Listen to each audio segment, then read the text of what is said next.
Right. So when it comes to advertising, I actually picked this because there was something that I picked this subject because there was something that was new to me that I should have known, that's really old and that will benefit you. So I kind of briefed on everybody's pages and emails and stuff like that. And we're like, okay, are we in compliance or are we doing things not so savvy?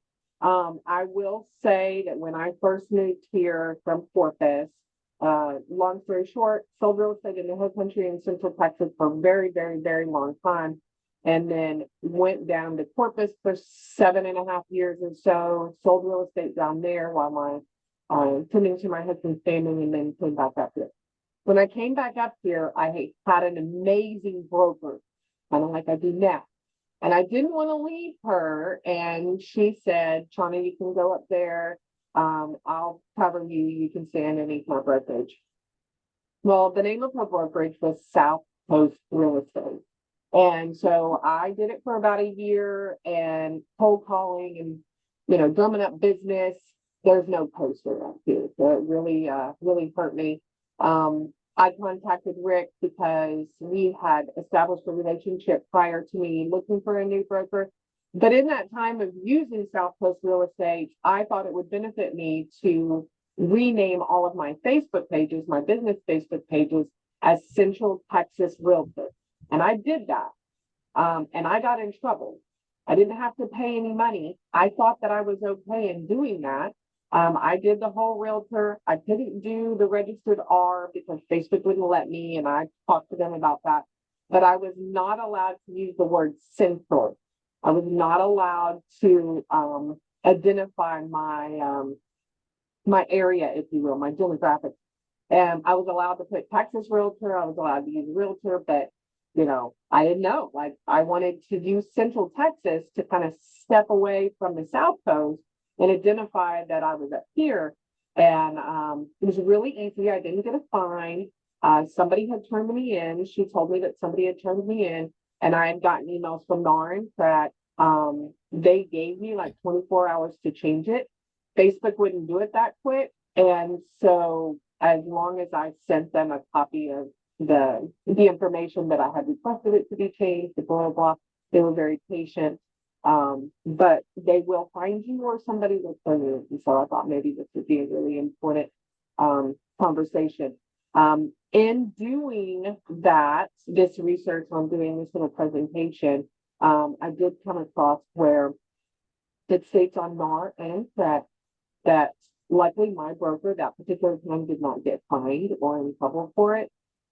But 80% of the time, the broker and you will get in trouble and get fined for an advertising mistake because the broker is actually supposed to review all advertising before it gets published. That is not realistic. There's no way that you would be able to just approve everything. I don't know any broker that would be able to approve anything before it's posted, shared, or printed. And so it's important for all of us to know that we're doing the right thing before somebody gets in trouble. So I'm going to do a split screen here real quick and get it our share screen and kind of show you guys some ideas and the research that I've seen today. And we're going to do like this before we got on the button.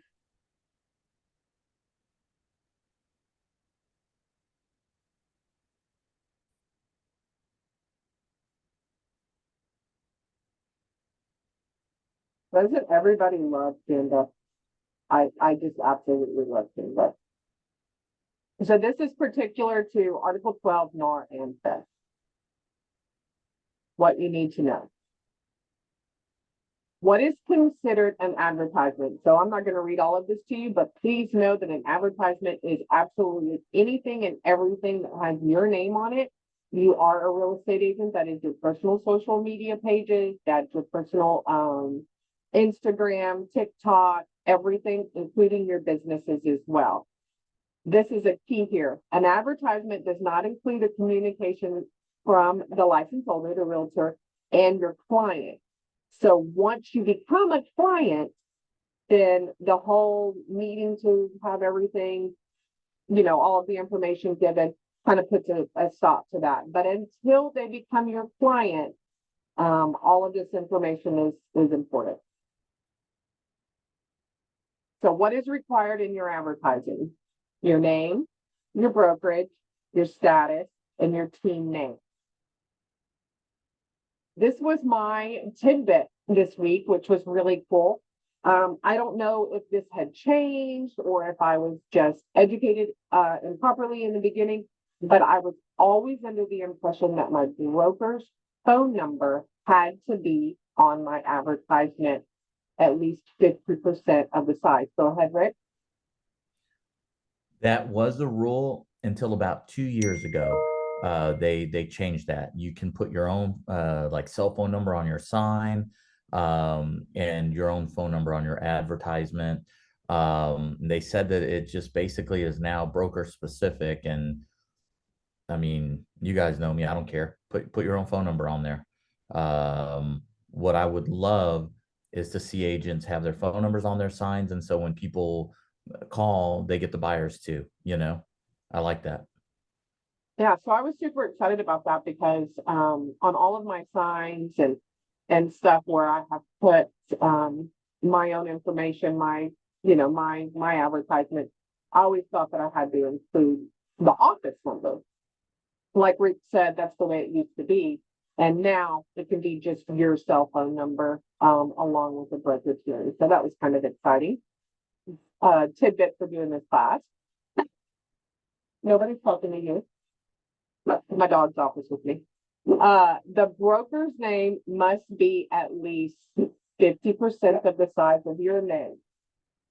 And so here's an example. I am amazing, but you have to have, and I'm very thankful for this logo. Didn't really dawn on me that it checks a lot of the boxes because it does have our name in it, our brokerage name in it. So that satisfies the requirement of your name, our brokerage name being 50% of the size. Does that make sense? Does anybody have any questions?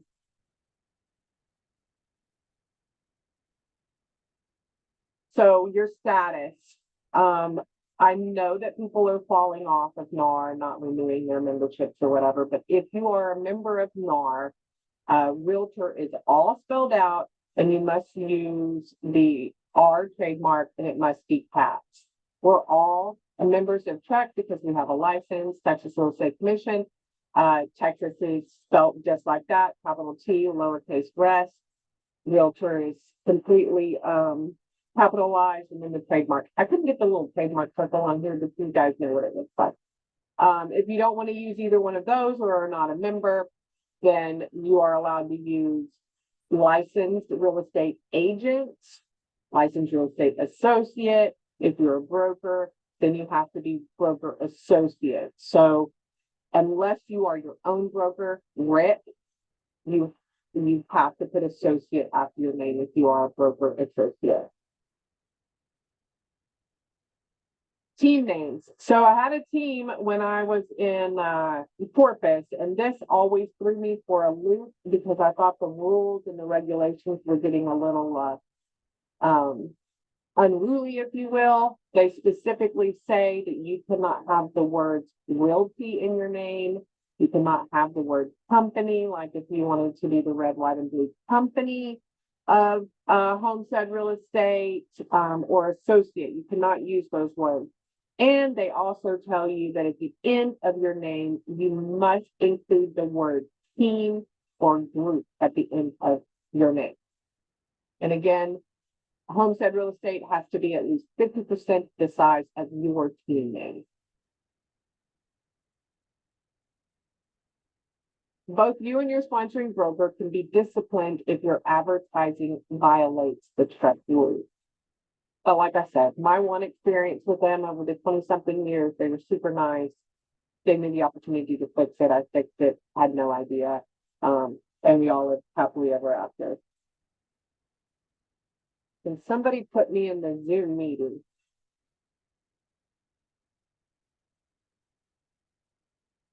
We're going to take a pause while Joanna logs in. It's 10:20, girlfriend.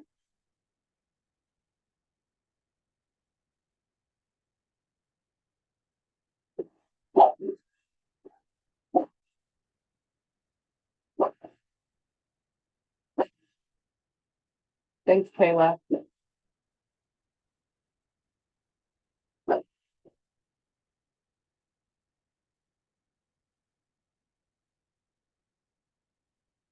So, okay, so here comes Kelly.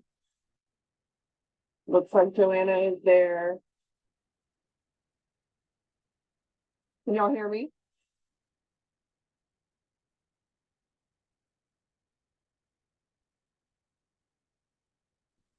You should be seeing a white screen right now. Yes. Okay, so we started at about, I guess we started about 10, 20 or so. We're just basically going over the rules, the advertising rules for TREC and NAR. The most important is that we've covered so far, I'll just touch you up really quickly, is the broker's name must be at least 50% of the size of your name. And luckily enough, when Rick did the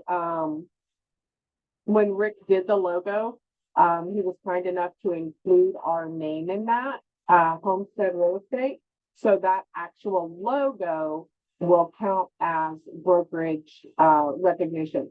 The other thing that was a pointer to me specifically, and Rick kind of commented on this, is you no longer have to include the office number in your advertisements.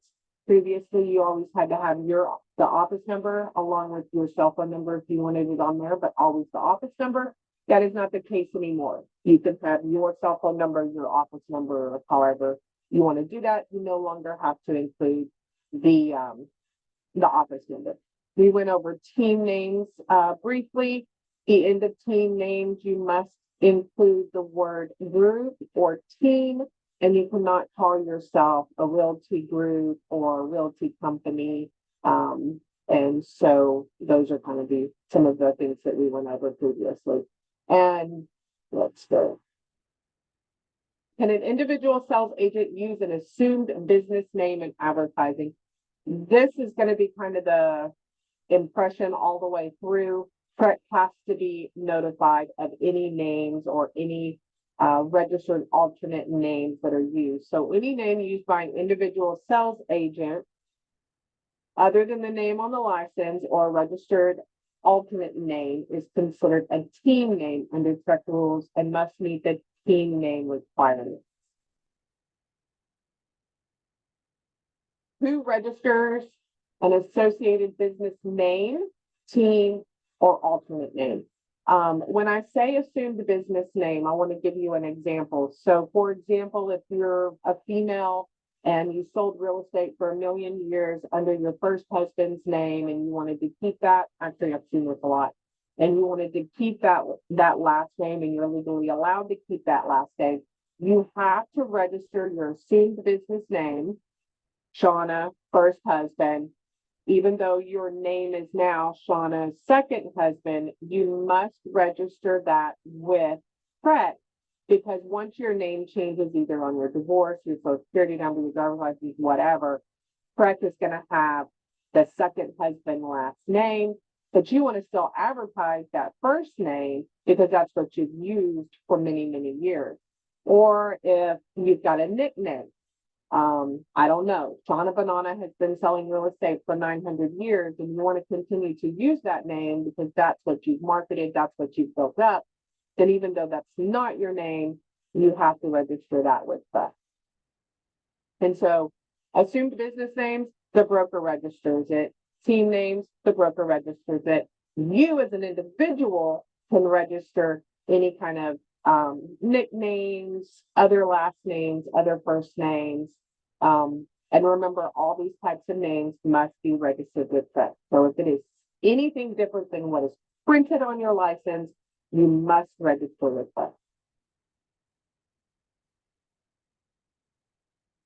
Does TREC consider promotional items and sponsorships to be advertising? Yes. Koozies, signs, listing folders, anything that has anything to do with you selling real estate or obtaining a client must follow the rules.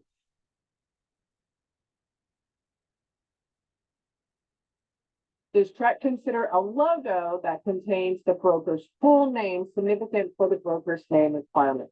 Yes, again, like I mentioned, as long as the size of the broker's name itself is at least half the size of the largest contact information.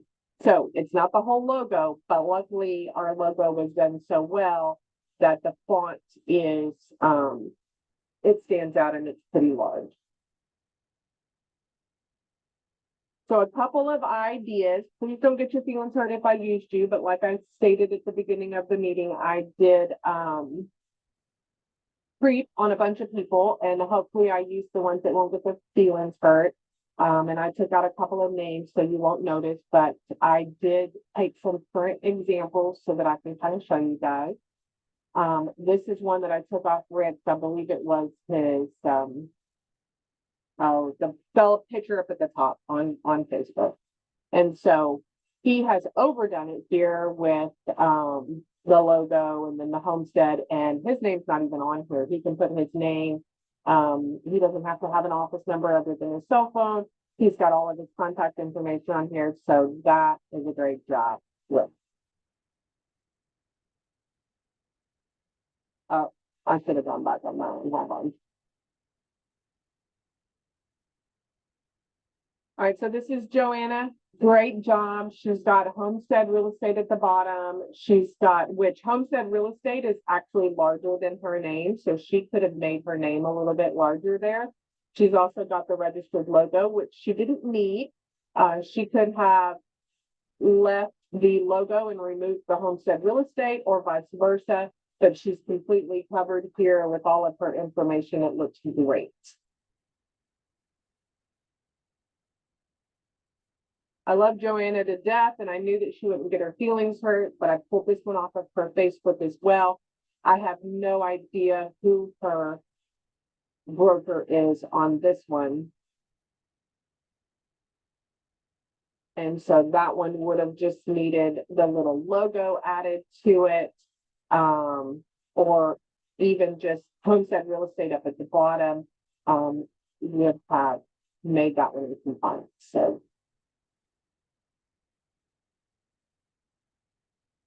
here is I don't know if this is a TikTok or Instagram or whatever kind of video this is that Homestead is using on this one, but I just learned how to add the logo at the bottom. It's really simple.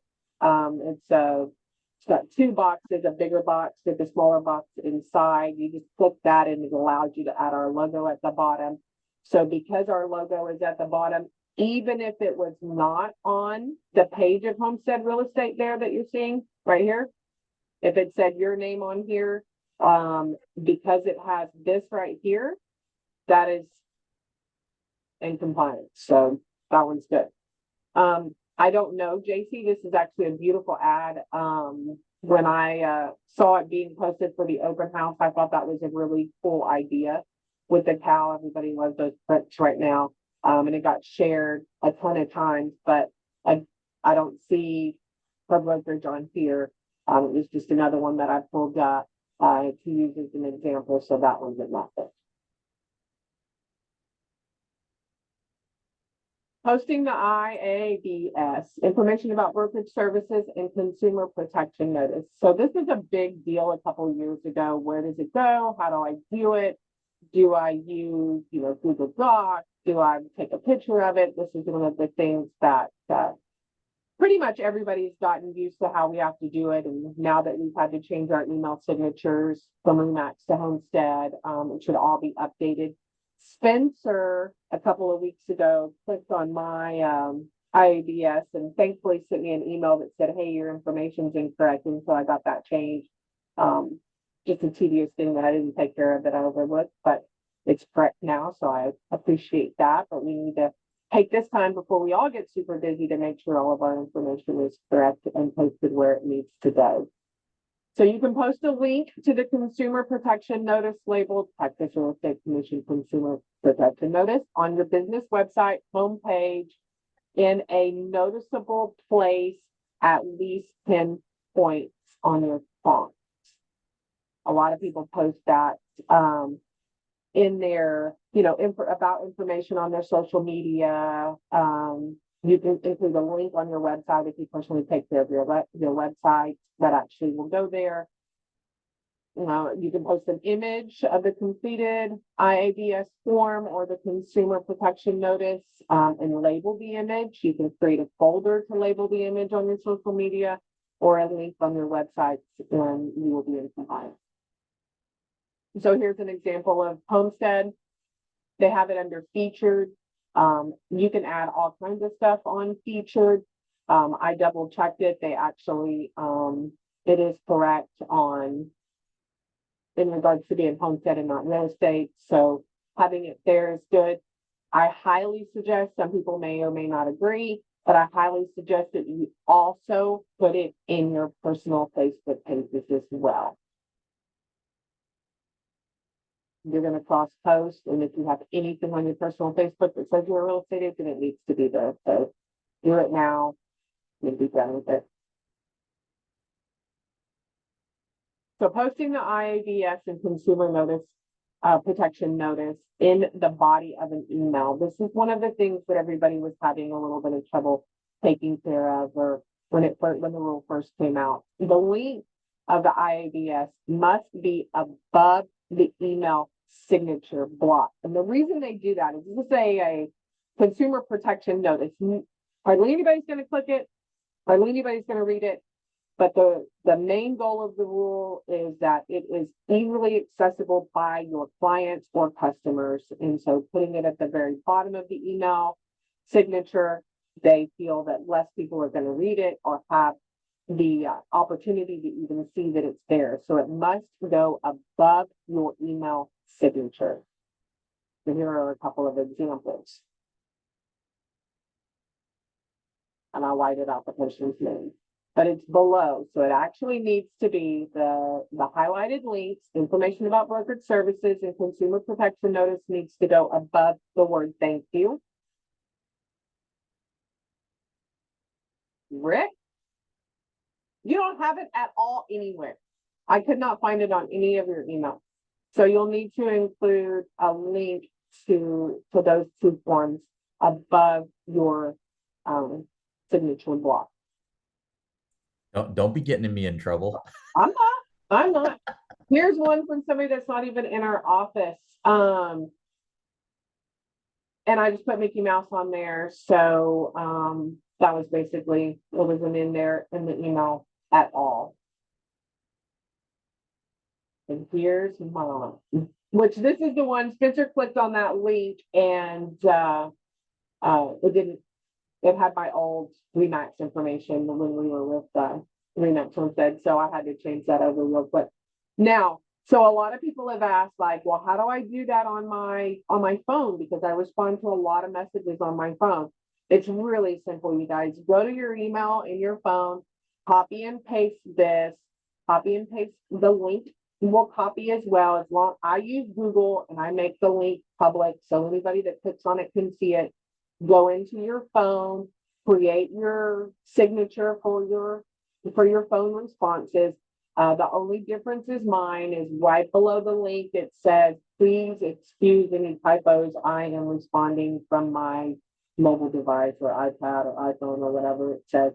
And I do that for a couple of reasons. One, I'm probably going to use voice to text, so I have no idea what you might be getting. The other thing is I really feel like my clients respect me for responding to their emails. So I want them to know I'm doing it from my phone as well. So as long as that information is right below the link, then your signature is included on any emails that you respond to on your phone or your iPad as well. So it's just copy and paste, so it works. So if you have any questions, this is where I obtained all of that information, the NAR legal guides, and then the link for TREC. I just kind of did my own refresher, got the updated news and information, and that's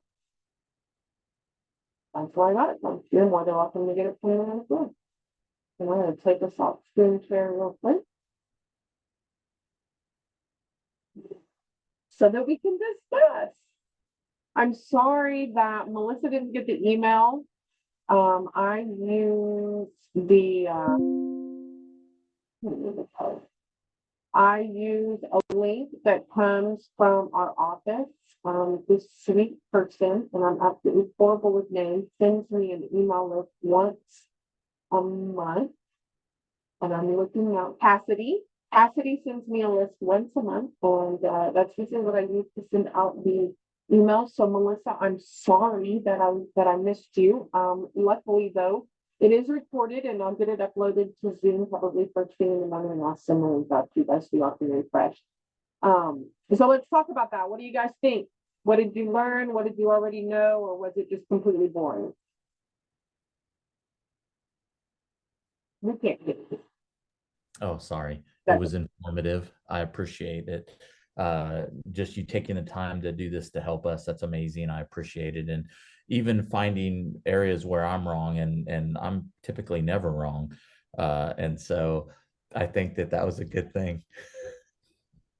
Well, Joanna just commented she couldn't believe she forgot the logo. Joanna, I will tell you that because I know you maybe a little bit more than the other agents. I purposely went to your page because I knew that you wouldn't get your feelings hurt because I was doing it out of the kindness of my heart. But it was very, very difficult to find the one ad that didn't have the logo on it. So they're doing a great job, girlfriend.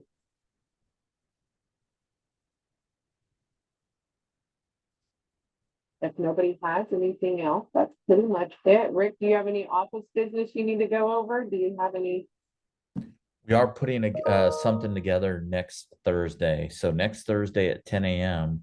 I've got somebody who's gonna bring in some food, and come and sit down and talk with everybody about basically some mortgage insight into how we can just better help our sellers sell their homes, help our buyers get better deals on rates. And so she's going to come in at 10 o'clock and talk with us. She couldn't do it today. She had a prior engagement. She does work for Advent, the hospital. So we're going to bring in Shani is her name, and she's going to come in and just sit down and kind of go over some things that ideas that you can use to kind of further your business, regardless of what mortgage company you use. And then she's gonna, I'm gonna allow her to kind of market herself a little bit and throw in there some things that her mortgage company can do. But she wants to help us just basically better close more houses. So she's going to come in and throw some ideas at us for about 30 minutes, 45 minutes, and then I'm going to have a couple items to go over as well. So next Thursday, 10 o'clock in the office. Now, I will also make it available by Zoom, because I really think it's important just to hear what she has to say. So mass attendance, whether you're in person or sitting at home, I want to make that stuff available to you. And then one more thing I want to talk about real quick, just as a reminder, we're licensed real estate agents. Make sure when you're doing contracts, you're using TAR, TRX, TREC forms. Sometimes I'll get offers in my email, and it's like, I'll open them up because, I'm curious. Like I've got one on Magnolia, 605 Magnolia. Every day I get 2 or 3 offers on it, but they're from like wholesalers. And so I'll open them up and it'll be like a 1-page or 2-page offer. And it's like, man, I can't use this. Send me something on a TREC form and I can use it. So just be mindful of that. That we only use the appropriate contracts when we're writing offers on houses or presenting offers. Other than that, I don't have anything else. Okay, I will thank you guys for all joining us. I'm sorry if some of you did not get the email. I apologize. I tried really hard to get it to everybody. Joanna said if you want to do some pop buys, not the chicken, fidgets and houses, she's willing to help, and y'all can do that together. Reach out to her if you've got something in mind that you want to do.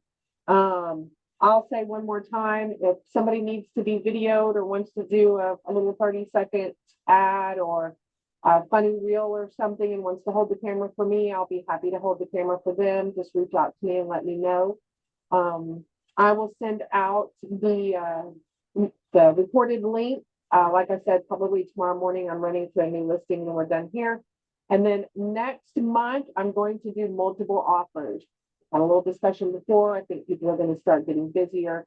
I don't want to say that I'm the multiple offer queen, but I have put in a series of steps that's going to cover your butt.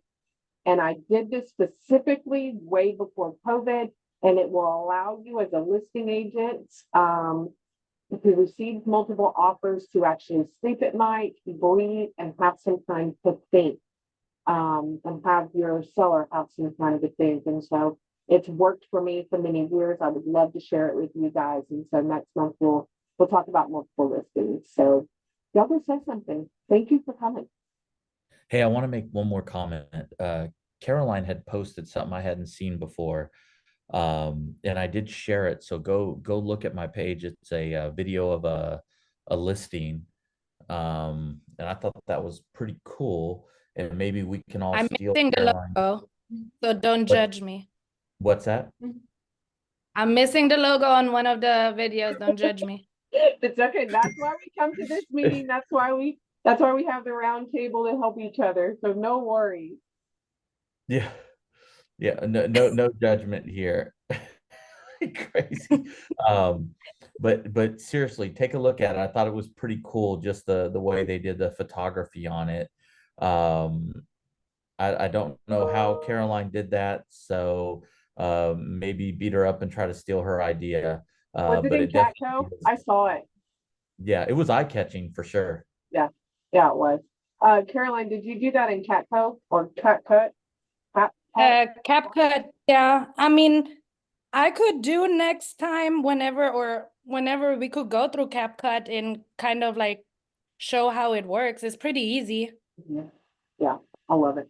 If you're not already using it, spend some time on it. I only use the free. I haven't paid for the full prime yet. Have you paid for the full prime, or are you using the free?